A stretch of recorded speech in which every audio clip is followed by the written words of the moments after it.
My people, wonder they say shall never end. From what we are hearing right now, allegedly they said Igbi almost succeeded in making the king Kabiyesi to eat her food. Hey, my people. Maybe she don't go do her juju strong one. Yes, so because for days now we have been hearing how Kabiyesi have been so mean to her. Kabiyesi doesn't want to see her. Even as a matter of fact, they say Kabiyesi even abandoned his own food that another person prepared just because Igbi came to the sitting room. Igbi came to the dining room, you know. So right now, information have it that Igbi left the palace. After a few days, she returned and prepared food for the king. Now, wow, wonder they say shall never end indeed, oh. So according to what we are hearing, they said Igbi have gone to, I don't know if she told the king about the food earlier, I don't know. But they said she prepared a delicious meal and she bought a special plate.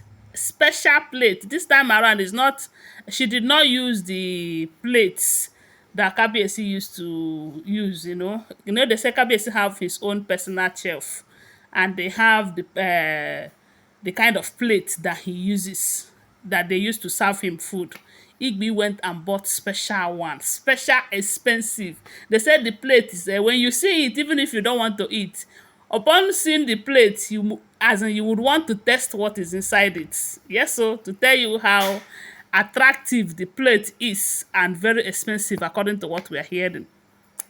They said when Igbi finished preparing this meal, she did not ask for the help of the Kabiyesi's chef. Oh. She prepared the meal herself to tell you that this lady is up to something. That is if this information is true, okay?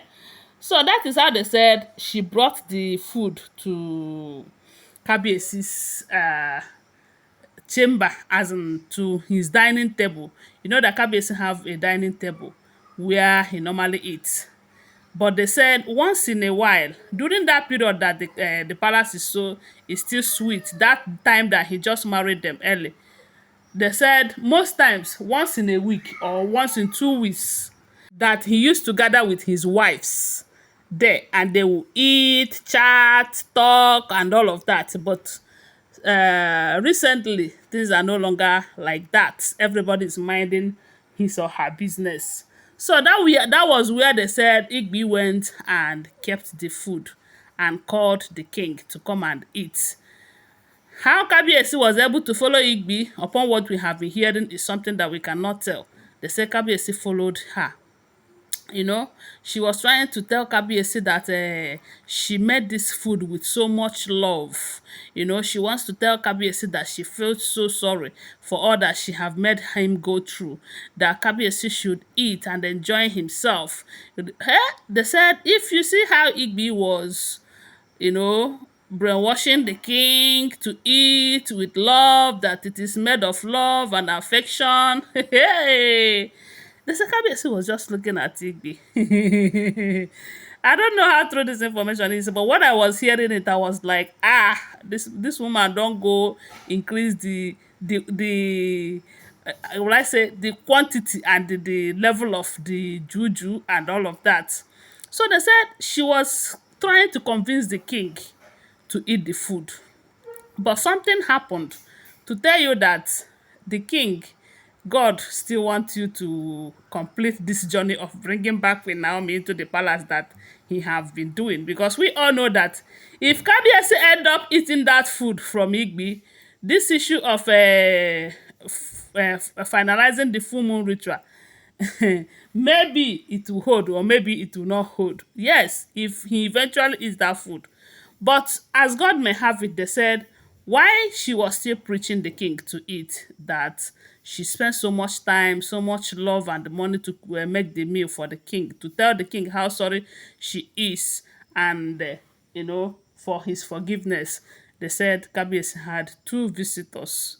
And these two visitors happens to be elders in the community who understand very well that the wives of the king doesn't cook food for the king, that the king have a special chef that makes his meal, which is a man, abi two men.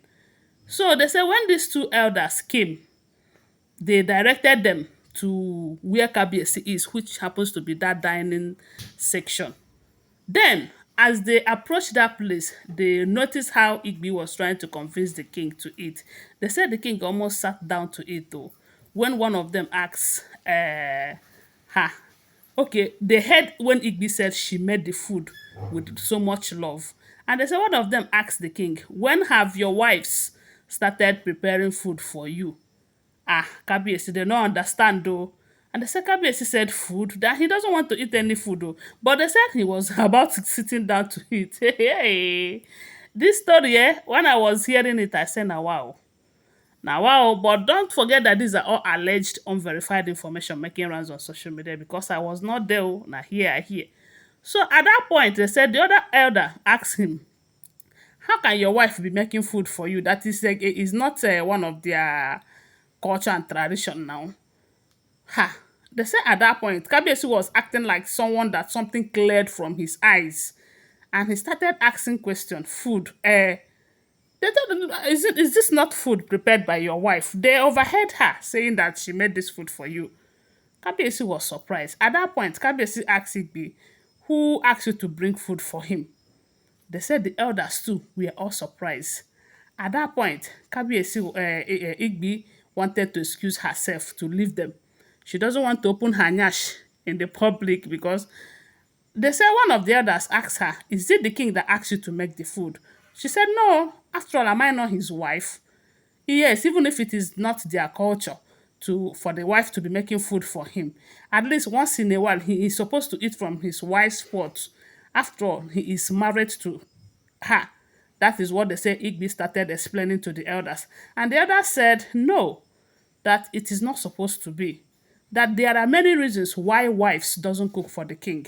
Because you as a woman, if you are menstruating and you cook for the king, it is not wise. It is going to cause him so much problem. Or maybe there is in this mood that or maybe you do something that you are not supposed to do as a wife and you cook for the king. It is going to affect him. They said they started lecturing Igbi as if Igbi did not know. Igbi know, but if you ask me, I will say that she is up for something. But unfortunately, the two elders interrupted. If not that they came when they entered, maybe by now we'll be hearing a different story altogether. But the only thing I know is that at the end of the day, Igbi's juju will always fail her, just like it failed her on this particular mission. That is if this information is true.